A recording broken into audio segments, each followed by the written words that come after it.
Land பண்ணும்போது நிறைய பேருக்கு தெரியாது. அந்த விண்டோ இதை வந்து பிளைண்ட தூக்கி விடுவாங்க. நீங்க தூக்கி விடலாம், அந்த ஏர் ஹோஸ்டஸ் தூக்கி விட்டு போவாங்க. என்ன காரணம் அப்படின்னா, ஒவ்வொரு லேண்டிங்குமே ஒரு கிராஷ் லேண்டிங் ப்ரிப்பேர் பண்ற மாதிரி தான்.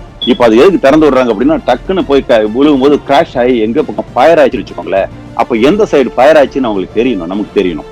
இப்ப நீங்க போய் ஃபயர்லயே குதிச்சிருவீங்க போயிட்டு அந்த எக்ஸிட்ல போயிட்டு. அதுக்காக தான் முக்கியமா அதை திறந்து விடுறதே காரணம். ஒவ்வொரு லேண்டிங்குமே like prepare like crash landing. ஆனா கிராஷ் லேண்டிங் தெரிஞ்சிருந்தா பைலட் இந்த நடவடிக்கை தான் எடுப்பாரு, முதல்ல பண்ணுவாரு. அதே மாதிரி ஏடிசில சொல்லிட்டு ஃபயர் இன்ஜின்லாம் அங்க ரெடியா நிக்கும். ஏன்னா அடுத்த நிமிஷமே ஃபயர் ஆகிறதுக்கு வாய்ப்பு இருக்கு அந்த ஃபிரிக்ஷன்ல.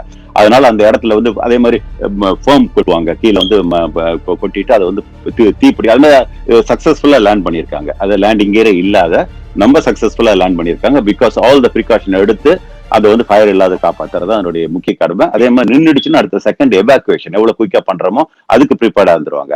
சோ இது வந்து நோன் இது மாதிரி நோன் ஃபெயிலியர்.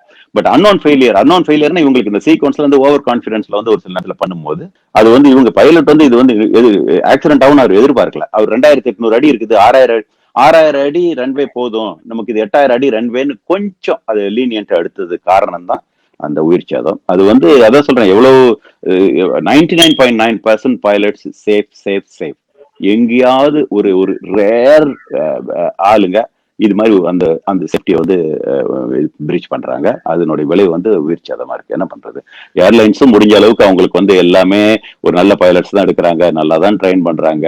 அவங்கள வந்து நீங்க பாத்தீங்கன்னா அவங்கள வந்து கடுமையா அவங்கள பயிற்சியிலே தான் வச்சிருக்காங்க. சும்மா அவங்கள வந்து ரெஸ்ட் பண்ண விடுறதே கிடையாது. எப்படி 6 மாசத்துக்கு ஒரு தடவை எல்லாமே ஃபயர் வந்த மாதிரி சிமுலேட்டர்ல எப்படி எல்லாம் வந்து இந்த மாதிரி முக்கியமா இந்த ஆக்சிடென்ட்ல எப்படி வந்து மக்களை சேவ் பண்றதுன்னு ட்ரை பண்ணிக்கிட்டே தான் இருக்கிறாங்க. They're doing everything. அதனாலதான் நம்ம ஃபிளைட் வந்து ஒரு சேஃபான ஒரு டிராவல். அதனாலதான் நம்மளும் சேஃபா டிராவல் பண்றோம். வெரி ரேர் ஈவென்ட்ஸ் இது மாதிரி நடந்துருக்கு.